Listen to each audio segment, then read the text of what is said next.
Well,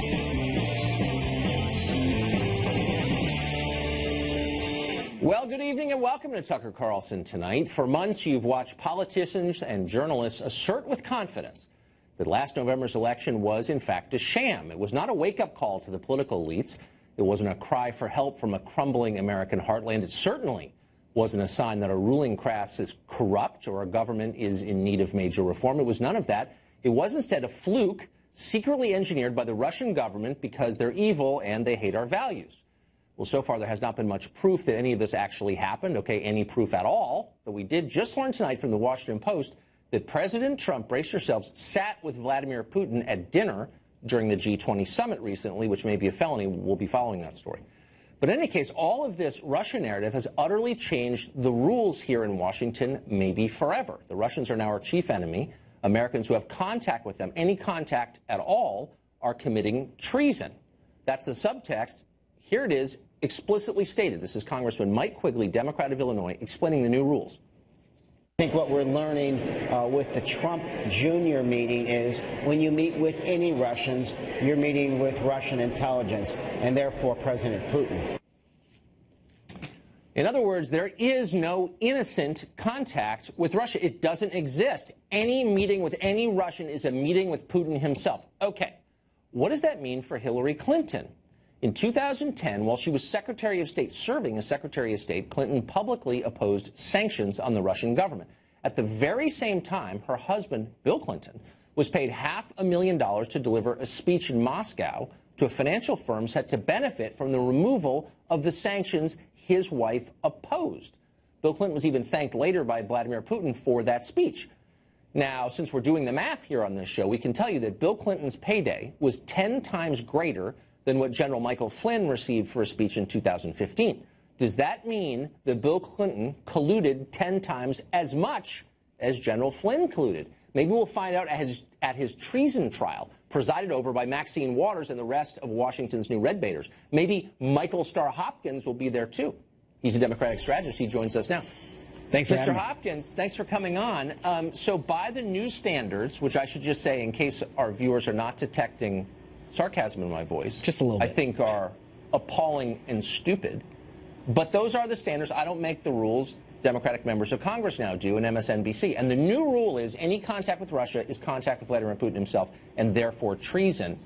What do you make of Hillary Clinton and her husband Bill Clinton's contact with the Russians while she was Secretary of State? Well, I don't think that it was problematic at all. Let's look at what happened. Oh. Well, let's look at this in an honest way.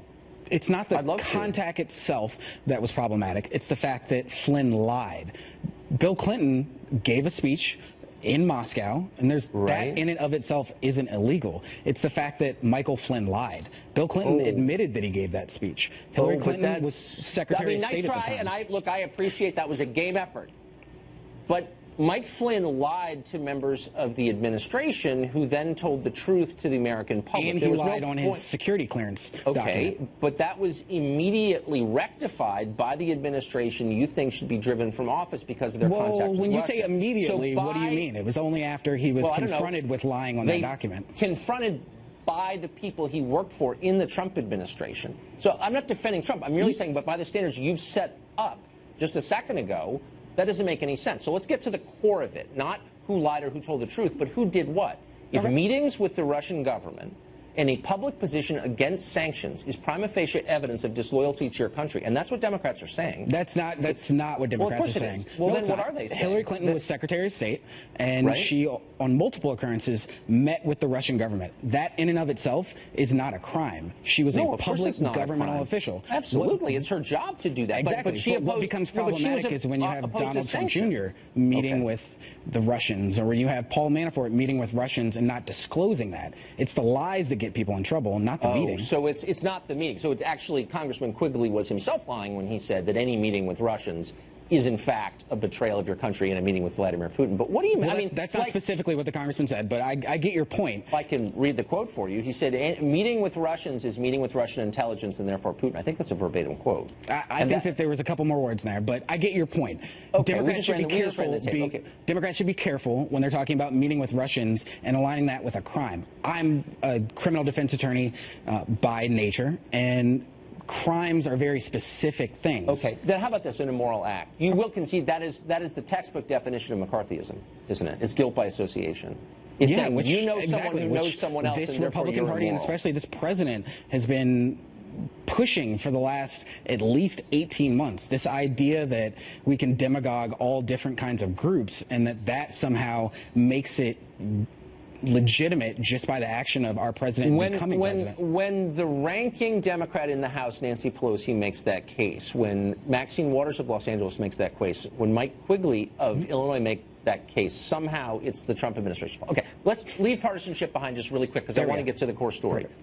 What do you make of that? A sitting Secretary of State is married to a man, himself a former president, who is soliciting money from foreign governments with whom the United States has a contentious relationship. Would you have felt comfortable if, I don't know, Donald Rumsfeld's wife was taking money from foreign governments? Or would you be happy now if the Secretary of State, Rex Tillerson's wife, were taking money from Russia? Wouldn't you say that's a little over the top? Well, no? Let's make sure that we're getting this right. Bill Clinton himself was not taking money from Russia, the government. He gave a private speech in Russia.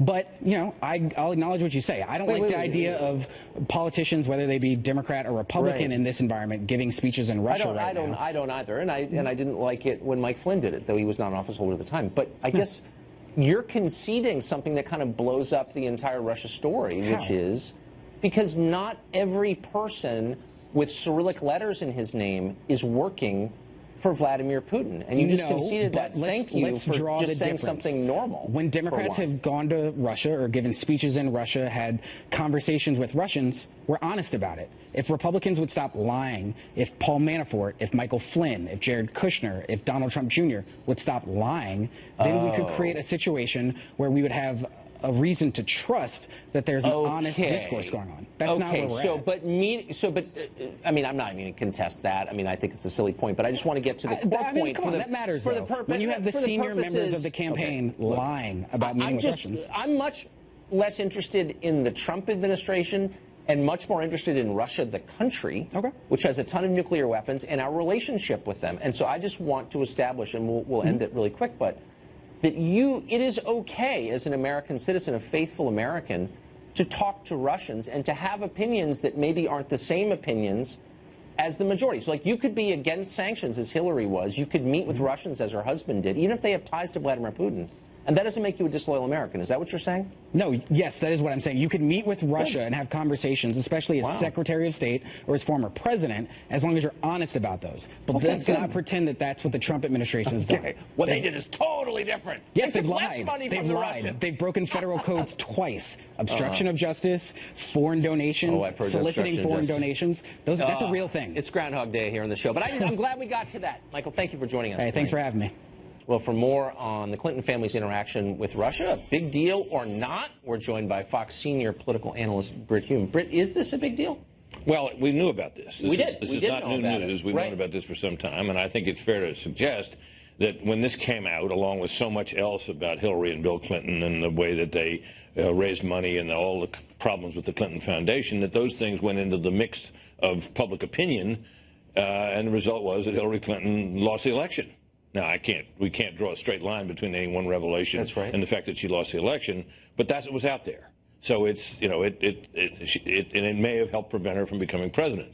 So I think, the fact that it was out there is probably a good thing. Obviously, there wasn't the to-do made about that at the time that there is about these Russia contacts. And it isn't just the fact that the Trump team didn't come out and inform the country of all of these things right away. That always creates a bad story and an appearance of something being covered up. But it's also, as you point out, here she is making policy decisions, and here he is being paid extravagantly by people who have an interest in those decisions. That is a conflict of interest. It is a howling conflict of interest, and I think it was a point against her in the election. I think it was. What do you make of the fact, this is being reported by the Washington Post tonight, that our president may have betrayed his country by sitting next to, in close physical proximity to, in any case, Vladimir Putin himself at a multilateral dinner? It's perfectly fine for the Post to report that. What I object to so much of the time is the breathless and extravagant coverage that these events get. And I find myself repeatedly by saying, that's interesting, but it's not that big a deal. I mean, time and time again, right. That's my reaction. So I think that what we have is a story that has been interesting, worth reporting, worth investigating, but to date, hopelessly overblown. The second someone can explain what the crime is, I'll be really interested in the story. You know, of course, when they start talking about, you know, a cover-up, you have to have, you know, a cover-up, collusion. But just tell me what the crime is. I mean, I'm willing to believe anything, by the way. I don't work for the Trump people. You heard that. They don't send me money. So if you tell me what's the allegation, I will get deeply interested. Well, your previous guest was talking about obstruction of justice, right? I think we're a long way from being able to say that. I think we might be. Okay, one more thing. So the Republican-controlled Senate apparently failed in its efforts to repeal Obamacare, and the president has signaled it's time to sit back and let that law, Obamacare, fail on its own. Here's what he said. I'm certainly disappointed. For 7 years I've been hearing repeal and replace from Congress, and I've been hearing it loud and strong, and then when we finally get a chance to repeal and replace, they don't take advantage of it. And I think we're probably in that position where we'll just let Obamacare fail. We're not going to own it. I'm not going to own it. I can tell you the Republicans are not going to own it. We'll let Obamacare fail, and then the Democrats are going to come to us and they're going to say, how do we fix it? How do we fix it? I don't think that's a realistic scenario.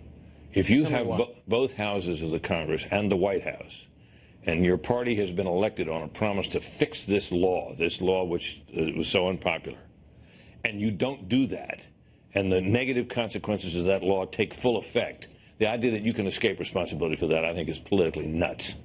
What would that look like? That would require the White House and the Congress to sit back and watch the continuing collapse of choice in the exchanges. People unable to get premiums rising to astronomical levels, with continuing growth in the co-payments and the minimums, that you have to pay, and the thing unraveling.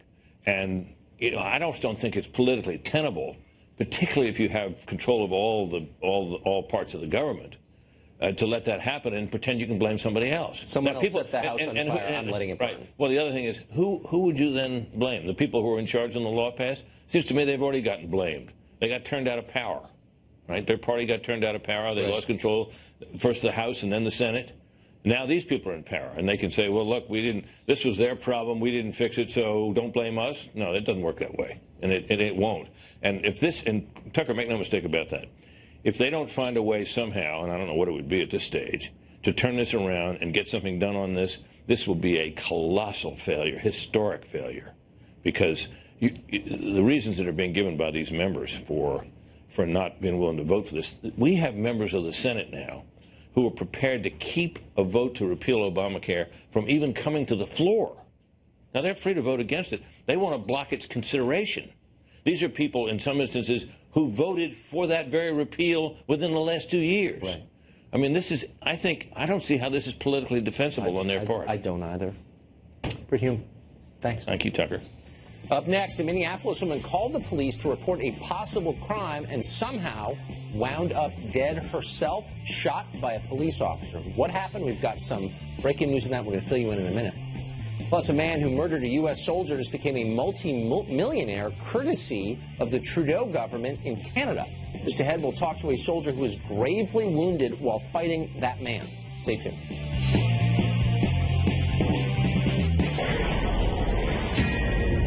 This is a Fox News alert. There is breaking news in the case of the Australian woman shot to death by a police officer in Minneapolis after calling 911 to report a crime. Fox Minneapolis reporter Christina Palladino joins us with details. Christina.